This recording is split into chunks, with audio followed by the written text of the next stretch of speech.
Hello artists, how are you today? It's Stephanie, once again coming to you here from the banks of the Trinity River. Ozzy and I welcome you to the studio. We are very happy you are here. Look what I got. I got a brand new brush. This is a Princeton synthetic 1-inch brush. It works excellent for mixed media. I want to give a big shout out to Deborah for sending me this gorgeous brush. I really do love to use these synthetic brushes. They have great coverage. You can really, it is a good brush. And I do have it listed down in my Amazon list if you want one. My old ones I still use. I have not thrown them away. You know, I've had them probably for over a year now, and I use them quite often. They still hold up. They're looking pretty rough. Okay, today what we're doing is a gesso transfer. So I've put down a generous amount of gesso, and then I have put a laser copy. I have a laser inkjet, and so that's just standard copy paper. I'm really being quite fussy about, well, you don't want to get it onto the artwork that you've already done. Again, we're using two sides, and that's always a bit frustrating because we want to make sure that we don't ruin artwork that we've already completed. That's super frustrating. But here what we're trying to do is just clean up all the edges. It's not a super thick layer of gesso. It's hard to explain, but then I let that image, I put it out in the sunlight and let it dry for quite a few hours. Once it's dried, you spray some water on it. And if it's not all the way dry, it will come up. Definitely take your time when you put the image down. You want to make sure you don't have any bubbles in there, or they will, But that's kind of the cool thing about doing the gesso transfer is the randomness of, you get this real antique feel to the image. So if you rub too hard, you can also bring up the ink from the background. So definitely take off the paper in layers. If you need to add more water, add more water. As you saw, I first kind of squirted it all over the image itself. You get off that top layer of paper, then you get off the second layer of paper, and then you go back and you get that final, this is where we're at here. You kind of get the third image. You get all the cloudiness off of the image itself. I really love how gesso transfers look. I really truly do.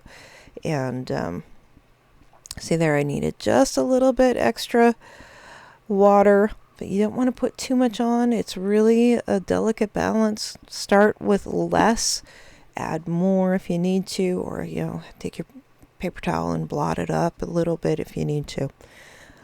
But look how cool this is. This is a picture of the redwoods that I took quite a few years ago, and I've just had this image sitting in my stash. But I just, how I am about my trees. I love trees, and the redwoods have such a special place in my heart. They really do. So now I'm coming in with my permanent inks, and I want to, color the gesso. I want to make it feel, like a completed image. It doesn't really matter what colors you use here. You don't have to use the exact same browns I have. You don't have to use the exact same greens. I think that's a sepia color, a leaf green color. Those are Archival Inks. Archival brand is a Ranger brand.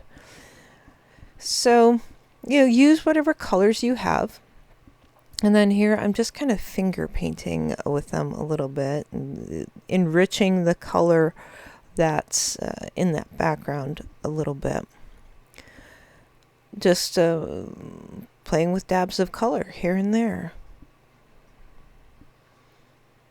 It's You could also be doing this, the coloring of the image with your watercolor brush pens. It works really nicely with Gesso Transfers. The two products work really well together.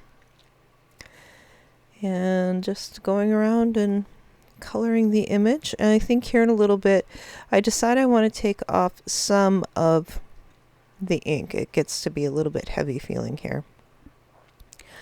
And I was also kind of going for kind of that old-fashioned sepia look here. Oh, here's the Stabilo. On this particular piece, I wanted the smudgy, fuzzy edge. So I am definitely blurring that more. The reason for that, okay, so that was the alcohol, I think. I'm taking up some of the ink. So the gesso in this particular case had left really a cool texture behind. Kind of almost looks like bark. And so you put down the permanent ink, and then with the alcohol you can pull up the permanent ink, and it's giving a really great texture with the gesso. And then with the smudgy Stabilo on top of it, it was definitely coming together. Working in layers, so you can put stuff down, take stuff up, put stuff down, take it up, layer and layer and layer. It's important. It is. Okay, here I'm bringing in the real brush pens, which the real brush pens are water soluble, so you can move that color around with water, of course. Looking to add in a little bit more sky feeling in here, leaving some of the white behind, giving it kind of a cloudy day effect. Just playing. Here we are doing a little bit more edging with that Stabilo, kind of pushing the Stabilo in a little bit.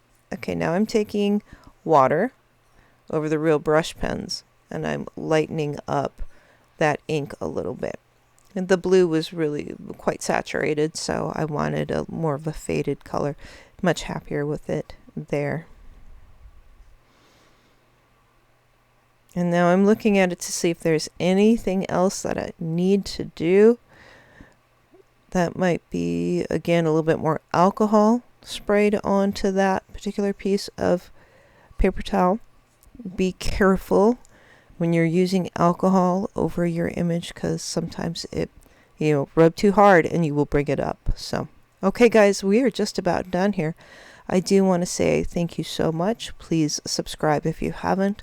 Like and comment. It really does make a difference. Love you guys. Bye.